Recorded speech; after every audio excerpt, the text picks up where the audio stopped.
പക്ഷേ വീണ്ടും തിരുവനന്തപുരത്തേക്ക് പോവുകയാണ്. അവിടെ ആമയിഴഞ്ചാൻ തോട്ടിൽ നടന്നത് രക്ഷാദൗത്യം.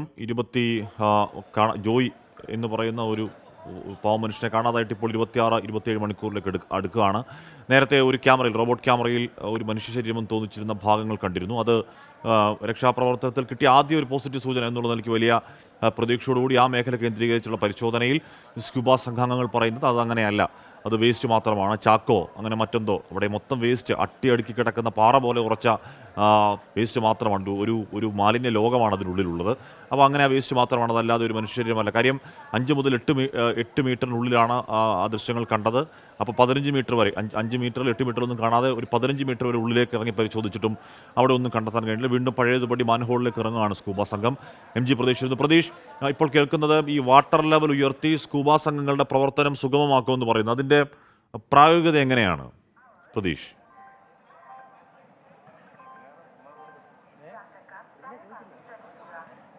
എന്നെ വിളിക്കാൻ പറ. എല്ലാ സംവിധാനങ്ങളും നേരത്തെ മന്ത്രി കെ രാജൻ കുറച്ചുകൂടി വിശദമായി പറഞ്ഞിരുന്നു. എല്ലാ സംവിധാനങ്ങളും ഉപയോഗിക്കുകയാണ്. പുതിയ 2 സ്ക്യൂബ ഡൈവേഴ്സിനെ ഉപയോഗിച്ച് തെരച്ചിൽ തുടങ്ങിയിട്ടുണ്ട്. ഇത്ര നേരം മുന്നിൽ നിന്നാണെങ്കിൽ ഇനി പിന്നിൽ നിന്നുകൂടി തിരച്ചിൽ തുടരാൻ പോകുന്നു. നേവി ടീമുമായി ആശയവിനിമയം നടത്തി സംഘം വൈകിട്ടോടെ എത്താൻ പോകുന്നു. ഇറിഗേഷൻ വകുപ്പിൻ്റെ വാട്ടർ ജെറ്റ് പമ്പുകൾ എത്തിക്കുമെന്ന് പറയുന്നു. പറഞ്ഞാൽ ഇത് പാറ പോലെ, ഖരമാലിന്യം പോലെ ഉറച്ചതാണ്. അതിനെ മാറ്റുക എന്നുള്ള ശ്രമകരമായ ദൗത്യത്തിന് വാട്ടർ ജെറ്റ് പമ്പുകൾ എത്താൻ പോകുന്നു. ഡൈവിംഗ് ടീമിന് പോകാൻ കഴിയാത്തവണ്ണം മാലിന്യം അടിഞ്ഞിരിക്കുകയാണെന്ന് നേരത്തെ മന്ത്രി പറഞ്ഞിരുന്നു. അതിൻ്റെ കൂട്ടത്തിൽ മന്ത്രി പറഞ്ഞതാണ് ജലത്തിൻ്റെ അളവ് കൃത്രിമമായി വർദ്ധിപ്പിക്കാൻ, സ്കൂബ സംഘാംഗങ്ങൾക്ക് അതിൻ്റെ പ്രവർത്തനം എളുപ്പമാക്കാൻ എന്നുള്ളതാണ് മന്ത്രി പറഞ്ഞത്. അതെങ്ങനെയാണ് അതിൻ്റെ പ്രാക്ടിക്കൽ വശമെന്ന് അറിയില്ല. ഹരികൃഷ്ണൻ ചേരുന്നു. ഹരി, എന്തായാലും ആ ദൃശ്യങ്ങളിലുള്ളത് വേസ്റ്റ് മാത്രമാണെന്ന് സ്ഥിരീകരിക്കുമ്പോൾ ഇനി എന്താണ് അടുത്ത പ്ലാൻ, എന്താണ് അപ്ഡേറ്റ് ഹരി? ഹാഷ്മി, നേരത്തെ നമ്മൾ സൂചിപ്പിച്ചതുപോലെ തന്നെ ഈ റോബോട്ടിക്സ് ക്യാമറ അതിന് പതിഞ്ഞ ദൃശ്യം അത് മനുഷ്യ ശരീരമല്ല എന്ന് തെളിഞ്ഞിരിക്കുകയാണ്, മാലിന്യമാണെന്ന് സ്ഥിരീകരിച്ചിരിക്കുകയാണ് എന്നുള്ളതാണ്. അതുമാത്രമല്ല, ഇനിയിപ്പോൾ ഉള്ള ഒരു പരിശോധന എന്ന് പറയുന്നത് ഈ ടണലിന്റെ 70 മീറ്ററിനപ്പുറം നേരത്തെ പരിശോധിച്ച മാൻഹോൾ അത് വീണ്ടും ഇറങ്ങി പരിശോധിക്കാനായിട്ടുള്ള ഒരു നീക്കമാണ് ഇപ്പോഴുള്ളത് എന്നുള്ളതാണ്. ഇവിടെ ഏതാണ്ട് എല്ലാ സജ്ജീകരണങ്ങളും അതിനു വേണ്ടിയിട്ടുള്ളത് പൂർത്തിയായിട്ടുണ്ട് എന്നുള്ളത് വേണം. ഈ ഫയർഫോഴ്സും സ്കൂബ സംഘവും ഒക്കെ അത്തരത്തിലാണ് ഇവിടെ കാര്യങ്ങൾ ഏകോപിപ്പിക്കുന്നത് എന്നുള്ളതാണ്. ഇപ്പോൾ ഇവിടെ ഇത് സ്കൂബ ടീമിന്റെ അംഗങ്ങളാണ്. അവരൊക്കെ ഇത്തരത്തിൽ ഇപ്പോൾ ഈ പ്രധാന ടണലിലേക്ക് ഇറങ്ങിയതിനു ശേഷം വീണ്ടും കയറി വന്നിരിക്കുന്ന ഒരു സാഹചര്യമാണ് ഉള്ളതെന്നുള്ളതാണ്. അടുത്ത മാൻഹോളിലേക്ക് ഇറങ്ങാനുള്ള തയ്യാറെടുപ്പിലാണ് അവരെന്നുള്ളതാണ്. തീർച്ചയായിട്ടും ഒരു അഭിനന്ദിക്കേണ്ട ഒരു കാര്യമെന്ന് പറയുന്നത് ഈ ഭക്ഷണവും വെള്ളവും ഇല്ലാതെ തന്നെ അവർ ഇതിനുവേണ്ടി ഈ ജോയിയെ കണ്ടെത്തുന്നതിന് വേണ്ടിയിട്ട് മണിക്കൂറുകളായി പരിശ്രമിച്ചുകൊണ്ടിരിക്കുകയാണെന്നുള്ളതാണ്.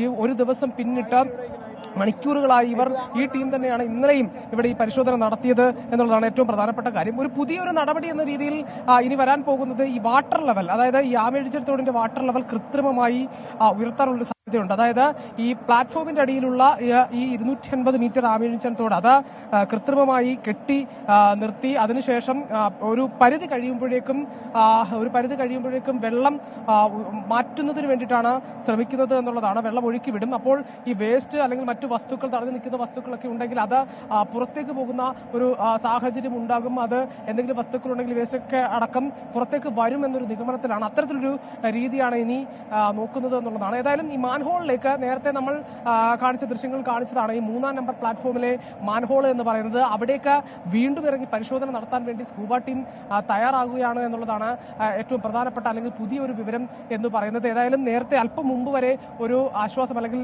ഒരു സൂചന ലഭിച്ചിരുന്നു ഒരു മനുഷ്യ ശരീരത്തിന്റെ ഭാഗം എന്നുള്ളൊരു കാര്യം. പക്ഷേ അത് ഫയർഫോഴ്സ് തന്നെ ഔദ്യോഗികമായി സ്ഥിരീകരിച്ചിരിക്കുന്നു. അത് മനുഷ്യ ശരീരമല്ല എന്നുള്ള രീതിയിൽ അതൊരു മാലിന്യമാണ് എന്ന തരത്തിൽ സ്ഥിരീകരിച്ചിരിക്കുന്നു എന്നുള്ളതാണ്. എന്തായാലും ഇവിടെ ഇപ്പോഴും ഈ രക്ഷാപ്രവർത്തനങ്ങൾ ഏകോപിപ്പിക്കുകയാണ് എന്നുള്ളതാണ്. ഈ NDRF സംഘം ഉടൻ തന്നെ നേവിയും കൂടി ഇങ്ങോട്ട് എത്തും എന്നുള്ളതാണ് നമ്മൾ മനസ്സിലാക്കേണ്ട ഒരു പ്രധാനപ്പെട്ട വിവരം എന്ന് പറയുന്നത്. കൊച്ചിയിൽ നിന്ന് അവർ പുറപ്പെട്ടിട്ടുണ്ടെന്നുള്ളതാണ്. ഇനി ഏതായാലും NDRFും അതേപോലെ തന്നെ നേവിയുടെ സംഘവും ഫയർഫോഴ്സും സ്കൂബ ടീമും അങ്ങനെ എല്ലാവരും സംയോജിതമായി രക്ഷാപ്രവർത്തനം നീളുകയാണ്. ഒരു ക്ഷീണവുമില്ലാതെ. ഏറെ അഭിനന്ദിക്കേണ്ട കാര്യമെന്ന് പറയുന്നത് മണിക്കൂറുകളായി ഇവർ ഇതിനു വേണ്ടി പരിശ്രമിച്ചുകൊണ്ടിരിക്കുകയാണ്. മനുഷ്യസാധ്യമായ എല്ലാം ചെയ്യുന്നുണ്ട് എന്നുള്ളതാണ്. ഒരു മാൻഹോളിലേക്ക് ഒരു മനുഷ്യൻ ഇറങ്ങിക്കഴിഞ്ഞു കഴിഞ്ഞാൽ എത്രയോളം ബുദ്ധിമുട്ടുണ്ട് എന്നുള്ളത് നമുക്ക് മനസ്സിലാക്കാൻ സാധിക്കും. അതൊക്കെ വകഞ്ഞു മാറ്റിക്കൊണ്ട് അല്ലെങ്കിൽ ആ പ്രതിസന്ധിയൊക്കെ അതിജീവിച്ചുകൊണ്ട് അവർ അവിടേക്ക് ഇറങ്ങി ഇത്തരത്തിൽ ജോയിയെ കണ്ടെത്തുന്നതിന് വേണ്ടിയിട്ടുള്ള പരിശ്രമങ്ങളിലാണ് എന്നുള്ളതാണ് നമ്മൾ മനസ്സിലാക്കേണ്ട ഏറ്റവും പ്രധാനപ്പെട്ട ഒരു കാര്യം. ഏതായാലും സ്കൂബ ടീം അടുത്ത പ്ലാറ്റ്ഫോമിലേക്ക് അല്ലെങ്കിൽ ആ 3ാം പ്ലാറ്റ്ഫോമിലേക്ക് പോവുകയാണ് എന്നുള്ളതാണ്. അവിടെ ഇറങ്ങി പരിശോധന നടത്താനുള്ള ഒരു സാധ്യതയുണ്ട്. അതിനോടൊപ്പം തന്നെ ഇത്തരത്തിൽ ഈ ഒരു ബണ്ടിലായി കെട്ടി നിർത്തി വെള്ളം ഒരു ലിമിറ്റ് ആകുമ്പോഴത്തേക്കും വിടാനുള്ളൊരു സാധ്യത, അതിൽ ഈ തടഞ്ഞു നിൽക്കുന്ന വസ്തുക്കൾ അല്ലെങ്കിൽ മാലിന്യങ്ങളൊക്കെ പുറത്തേക്ക് വരുമെന്നുള്ളൊരു കണക്ക് കൂടൽ പ്രതീക്ഷയാണ്. ആ സാധ്യതയും ഇപ്പോൾ പരിശോധിക്കുകയാണെന്നുള്ളതാണ്. ഇപ്പോൾ ഇവരുടെ ഉപകരണങ്ങളൊക്കെ ഇവർ ഇവിടെ നിർത്തിവെച്ചിട്ടുണ്ട്. ഈ ഉപകരണങ്ങളൊക്കെ ഉപയോഗിച്ചുകൊണ്ടാണ് നേരത്തെ ഇവർ പ്രധാന ടണലിലേക്ക് ആയോജിച്ചാൻ തോടിന്റെ പ്രധാന പ്രവേശന മുഖത്തേക്ക് ആ ടണലിലേക്ക് ഇറങ്ങിയത് എന്നുള്ളതാണ്. അങ്ങനെ അത്തരത്തിൽ എല്ലാ തരത്തിലുമുള്ള സാധ്യതകളെല്ലാം പരിശോധിച്ചുകൊണ്ട് അവർ പോകുകയാണ് എന്നുള്ളതാണ്. ഇപ്പോൾ ഞാനിപ്പോൾ നിൽക്കുന്നത് ഈ തമ്പാനൂർ റെയിൽവേ സ്റ്റേഷൻ 1ാം നമ്പർ പ്ലാറ്റ്ഫോമിലാണ്. ഇതിനപ്പുറത്തേക്ക് ഈ 2ഉം 3ഉം നമ്പർ പ്ലാറ്റ്ഫോമിനിടയിൽ പരിശോധിക്കേണ്ടതുണ്ട് എന്നുള്ളതാണ്. പക്ഷെ അത് എങ്ങനെയാണ് എപ്പോഴാണത് സാധിക്കുക എന്നുള്ളതിൽ ഒരു തീരുമാനം ഇതുവരെയും എടുക്കാൻ സാധിച്ചിട്ടില്ല എന്നുള്ളതാണ്. പക്ഷേ അവിടെയും പരിശോധന അനിവാര്യമാണ് എന്നുള്ളതാണ്. പക്ഷെ അവിടെയും വെല്ലുവിളിയാകുന്നത് ഈ അട്ടിയായിരിക്കുന്ന, അതായത് ഈ ടണലിന് താഴെ, ഈ റെയിൽവേ പ്ലാറ്റ്ഫോമിന് താഴെയുള്ള ടണലിന് താഴെ അട്ടിയായി മല പോലെ ഇരിക്കുന്ന ഈ വേസ്റ്റ് അല്ലെങ്കിൽ മാലിന്യ കൂമ്പാരമാണെന്ന് പറയാം. അത് ഒരു മനുഷ്യന് വകഞ്ഞു മാറ്റാൻ കഴിയുന്ന ഒന്നല്ല എന്നുള്ളതാണ്. അതിന് മറ്റ് സാധ്യതകൾ കൂടി നോക്കുകയാണ്. ഏതെല്ലാം സാധ്യതയിൽ അത് മാറ്റാൻ കഴിയുമോ അത്തരം കാര്യങ്ങളിലൊക്കെ അത്തരം നിർദ്ദേശങ്ങൾ വരുന്നു. അതിൽ സാധ്യമായതെല്ലാം ഇവിടെ ചെയ്യുന്നു എന്നുള്ളതാണ്. റെയിൽവേ കൂടി അതിപ്പോൾ സഹകരിക്കുന്നുണ്ടെന്നാണ് മനസ്സിലാക്കാൻ സാധിക്കുന്നത്. രാവിലെയാണ് ഇത്തരത്തിൽ ഉന്നതതല യോഗത്തിൽ ഇത്തരത്തിലുള്ള കാര്യങ്ങളൊക്കെ സ്വീകരിച്ചത് എന്നുള്ളതാണ്. ഏതായാലും ഇപ്പോഴും ഇവർ വീണ്ടും ഈ മാൻഹോളിലേക്ക് ഇറങ്ങുന്നതിനുള്ള നടപടികൾ പുരോഗമിക്കുകയാണ്. ഹാഷ്മി, ഹരികൃഷ്ണൻ ഒക്കെയാണ് വിവരങ്ങൾ നൽകുന്നത്. ഹരികൃഷ്ണൻ, ഷഫീദ്, സലിമാലിക് എല്ലാവരും വിവരങ്ങൾ നൽകുകയാണ്. ഫയർഫോഴ്സ് സംഘം, NDRF സംഘം, ദൗത്യ സേനാംഗങ്ങൾ, രക്ഷാദൗത്യ സംഘമൊക്കെ മനുഷ്യസാധ്യമായതിൻ്റെ പരമാവധി കാര്യങ്ങളോട് ചെയ്യുകയാണ്. അടുത്ത കാലത്ത് കേരളം കണ്ടിട്ടില്ലാത്ത വിധം അതിബൃഹത്തായ ഒരു രക്ഷാ ദൗത്യം ചേരുന്നു. അതിൻ്റെ വിവിധ സർക്കാർ വകുപ്പുകളുടെ ഏകോപനമടക്കം വിവിധ സർക്കാർ ഉദ്യോഗസ്ഥർ, മന്ത്രിമാർ ഏകോപനമൊക്കെ വളരെ കൃത്യമായിട്ട് ഇപ്പോൾ നടക്കുന്നുണ്ട്. ഉച്ചയോടുകൂടി വൈകിട്ടോടെ കൊച്ചിയിൽ നിന്നുള്ള സംഘം തിരുവനന്തപുരത്തേക്ക് എത്തുന്നുണ്ട്. അത് നേവിയുടെ രക്ഷാപ്രവർത്തന സംഘമാണ്. അതുകൂടി എത്തുമ്പോൾ ഒന്നുകൂടി അത് കൂടുതൽ സജീവമാകും. പക്ഷേ ഇപ്പോഴും സജീവതയ്ക്ക് ഒരു കുറവുമില്ല എന്ന് വേണം പറയാൻ. സ്കൂബ സംഘങ്ങൾ പല ആവർത്തി മാൻഹോളിലേക്ക് ഇറങ്ങുന്നുണ്ട്. പക്ഷേ അവർ നേരിടുന്നത് ഇതിനുള്ളിൽ കാണുന്നത് അതിഭീകരമായ മാലിന്യമാണ്. ഒരു തരത്തിൽ വകഞ്ഞു മാറ്റാൻ കഴിയാത്ത ഇരുട്ട് മാലിന്യമാണ്. അതുകൊണ്ടാണ് ടണലിനുള്ളിൽ കൂടുതൽ മുന്നോട്ടേക്ക് പോകാനുള്ള ഒരു പ്രശ്നം അവർ നേരിടുന്നത്. MG പ്രതീഷ് കൂടി ചേരുന്നു. പ്രതീഷ്, അതിനുശേഷം എന്തെങ്കിലും റിവ്യൂ മീറ്റിംഗ് നടക്കുന്നുണ്ടോ? റോബോട്ടിക് ചിത്രങ്ങൾ ഉറപ്പായും പ്രതീക്ഷയായിരുന്നു. ആ പ്രതീക്ഷ അസ്തമിക്കുമ്പോൾ എങ്ങനെയാണ് ഇനി അടുത്ത നീക്കങ്ങൾ, ശ്രമങ്ങൾ എന്ന ആലോചനയുണ്ടോ പ്രതീഷ്?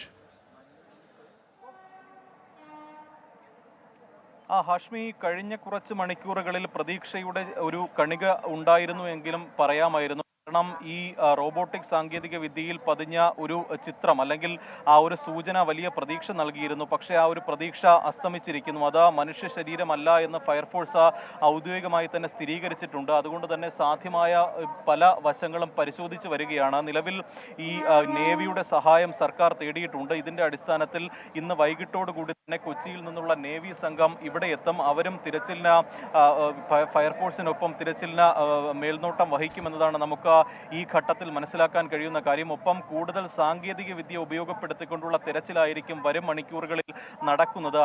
ഈ പ്രധാനമായും ഇവിടുത്തെ തിരച്ചിലിന് തടസ്സം ഈ മാലിന്യം ഒഴുകിപ്പോകാത്തതാണ്. അതുകൊണ്ട് തന്നെ ഈ ആർട്ടിഫിഷ്യൽ ഈ വാട്ടർ ലെവൽ ഉയർത്താനുള്ള ഒരു തീരുമാനമാണ് നിലവിൽ ഇവിടെ ആലോചിക്കുന്നത്. കാരണം ഈ കഴിഞ്ഞ ദിവസത്തെ അപേക്ഷിച്ച് നിലവിൽ ഈ ജലനിരപ്പ് താഴ്ന്നിട്ടുണ്ട്. അതുകൊണ്ട് തന്നെ ഈ മാലിന്യം, ഈ ടണലിനുള്ളിൽ അടിഞ്ഞുകൂടിയിരിക്കുന്ന മാലിന്യം ഒഴുകിപ്പോകുന്നില്ല. അതുകൊണ്ട് തന്നെ ആർട്ടിഫിഷ്യലായി വാട്ടർ ലെവൽ ഉയർത്തി കൂടുതൽ വെള്ളം ഈ മറ്റ് വശങ്ങളിലേക്ക്, ടണലിനുള്ളിലേക്ക് പമ്പ് ചെയ്ത ശേഷമായിരിക്കും മറ്റ് നടപടികളിലേക്ക് ഫയർഫോഴ്സ് കടക്കുക. അങ്ങനെയെങ്കിൽ ഈ കൂടുതൽ മാലിന്യങ്ങളൊപ്പം ഈ ടണലിൽ അടിഞ്ഞുകൂടിയിരിക്കുന്ന വസ്തുക്കളെല്ലാം തന്നെ മറ്റൊരു ഭാഗത്തേക്ക് പോകും എന്നതാണ് പ്രതീക്ഷിക്കാൻ കഴിയുന്ന കാര്യം. മാത്രമല്ല ഈ വാട്ടർ ലെവൽ കുറഞ്ഞതോടുകൂടി തന്നെ ഈ സ്കൂബ ടീം അംഗങ്ങൾക്ക് ഈ മുങ്ങി തപ്പാനുള്ള ഒരു സാധ്യതയും മങ്ങുകയാണ്. കാരണം നേരത്തെ പല ഘട്ടങ്ങളിലായി പല ടീമുകളായി തിരിഞ്ഞ് ഈ വെള്ളത്തിനടിയിൽ പരിശോധന നടത്തിയെങ്കിലും കാര്യമായൊരു പുരോഗതി ഉണ്ടായിരുന്നില്ല. പക്ഷേ ഈ ജെൻ റോബോട്ടിക്സ് വിഭാഗം നൽകിയൊരു സൂചന പ്രകാരമാണ് വീണ്ടും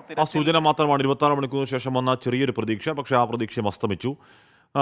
വീണ്ടും ഫ്രം സീറോ അല്ലെങ്കിൽ വീണ്ടും തുടക്കത്തിൽ എന്ന അവസ്ഥയിലേക്ക് എത്തുന്നു. പക്ഷേ ഏതെങ്കിലും തരത്തിൽ ശ്രമങ്ങളുടെ കുറവില്ല, ഏതെങ്കിലും തരത്തിലുള്ള ഏകോപനങ്ങളുടെ കുറവില്ല, ചെയ്യാൻ കഴിയുന്നതിന് പരമാവധി ചെയ്യുന്നു. പക്ഷേ ഏതെങ്കിലും സൂചന ഇപ്പോഴും കിട്ടുന്നില്ല എന്നത് സങ്കടകരവുമാണ്.